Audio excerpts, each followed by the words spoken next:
Okay, this is my video on Arcanist DPS. I'm going to do kind of two build videos in one to cover situationally how I have my Arcanist set up to where you're going to do the best group damage for your group. So obviously I'm got the banner on, you can see that. Anybody that doesn't know how to set this up for the next update that's coming in March, the Fallen Banners DLC, you're going to want to make sure your top icon, or your top script rather, is multi-target, so it buffs area of effect damage. Then the middle one is going to be the class one that gives you the crux every 5 seconds, and then minor heroism for the bottom. Now the reason we're switching from what it was used to be for the banner is because they're switching the damage to register as AoE damage for this set right here. So you're going to want to try and buff this as much as possible. So you need to put the multi-target script on your banner. So let's go over the gear. I have perfected Coral Riptide daggers. Then I have again the Maelstrom Inferno as always. A light slime craw helmet, because all the other armor pieces that we have are medium. We have Azureblight, Coral Riptide, Azureblight, and Azureblight, all in divines, all with stamina glyphs. Then we have the Velothi Ur-Mage's Amulet, and then 2 more rings for Coral Riptide, being 5 pieces. So we have the 2 rings, the 2 daggers, and the belt. And then Azureblight is on the chest and shoulders, hands, legs, and feet. So how do we have the skills set up? For banner, you have to double bar this, so I would suggest putting it somewhere where I like to pick the button that I don't like to hit the most, so that covers up the button that I don't ever have to touch. So for me, that's R1. Then I have Camouflage Hunter to do a couple of different things. 1, it increases my damage passively. 2, it gives me Major Savagery and Prophecy on my front bar.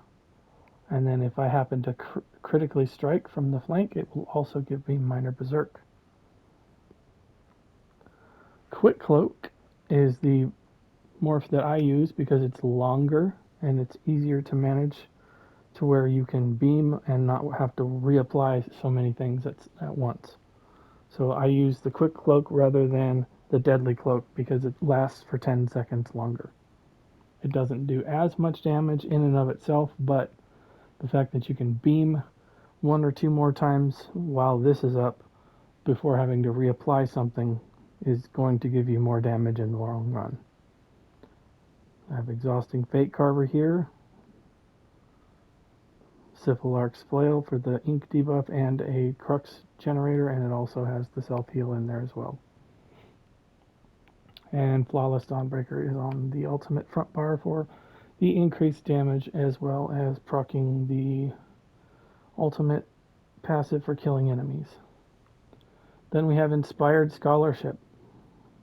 You're going to want to make sure you pick this morph rather than the Recuperative Treatises morph, because the other morph gives you back resources, and it's a lot harder to keep your stamina down for Coral Riptide being optimal if you're running the other morph. You want to run this morph because it doesn't give you the resources back, and this actually hits every 3 seconds rather than every 5 like the other morph does. Then we have Anti-Caltrops. It's not Razor Caltrops, this is the anti-version. The reason why we have this on the back bar is 2 reasons.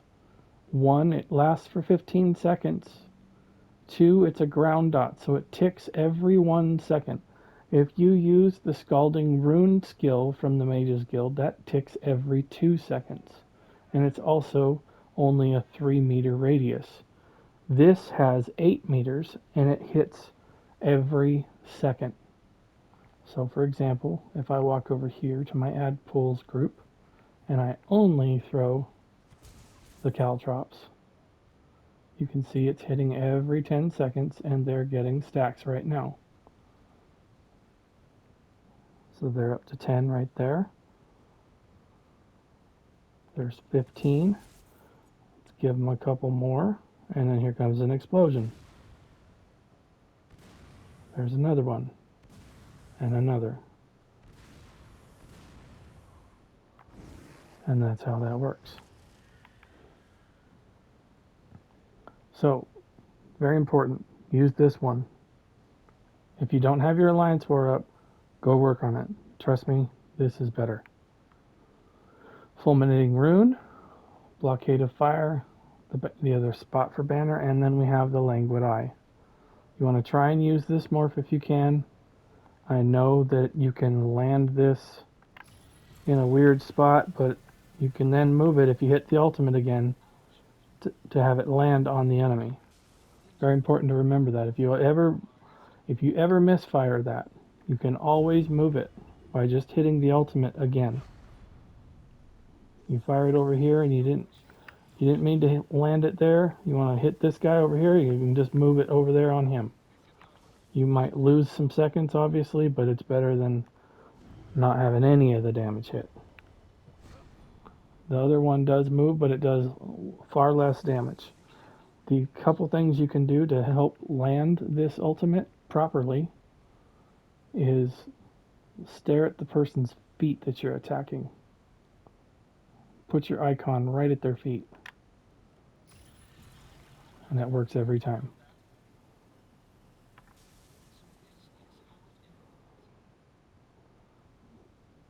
If you put it right at their feet, you'll hit your target. Or if you have more trouble than that, you can always just run right up to them and stare at the ground and drop it right on top of them that way. So what is the big deal about Azureblight Arcanists? Well, I'm going to show you. I do not have the trial dummy buffs on right now. You can see right here. There are no trial dummy buffs. My weapon damage is just sitting here like this on the back bar, so there. This is what I am, just sitting here with as is. So what I'm going to do is I'm going to kill this ad pull right here on this build. And then I'll clip it. And then I'll jump on my other build and we'll go from there. So you can pre-buff with those two things right there. Then you want to start off always with your wall of elements to buff your weapon damage and get your ultimate going. Fire the other two things, bar swap and flail, and then beam. And you want to beam as often as possible when you're doing this. So you need to flail to get a crux up. Let this beam finish. Bar swap and reapply your stuff.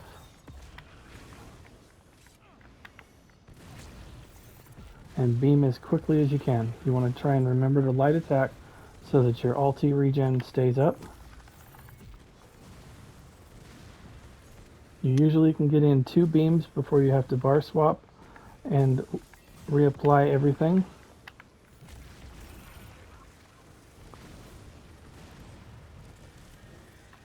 Okay. So let's look at the numbers. Pretty good. Almost got 70,000 there. And this is for an ad pull. So this is going to melt ad pulls. Once again, there's going to be 5 of these in the trials team with all the other buff components going on. And this doesn't even have all of those sets buffing it, such as Major Courage, Major Slayer, Powerful Assault, Spalder of Ruin, Pearlescent Ward, plus all of the other buffs that have been included in the video. Or excuse me, videos. So now I will jump on My other build, this is the Runecarvers, is in place instead of Azureblight, except for I have Coral Riptide on the body, and I have Runecarvers on the jewelry and weapons with the waist. So this is essentially the same exact build. It's just got the other set with Coral Riptide instead. So we're going to pre-buff. Get my ultimate back before I mess that up. Pre-buff with those two skills. Come over to the group. Land the Wall of Elements. Drop that. Get to the front bar, and I'm going to beam as quickly as I can here. I should be able to get another flail and a beam before I have to reapply anything. And after this one, I'm going to bar swap, reapply all my back stuff, and I'll beam again.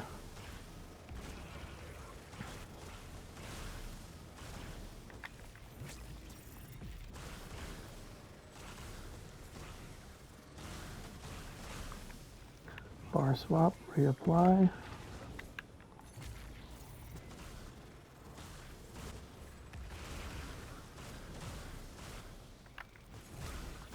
Flail.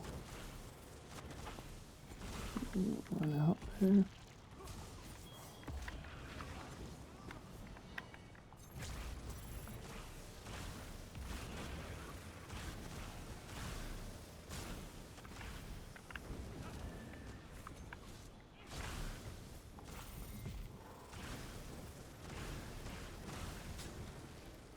Okay.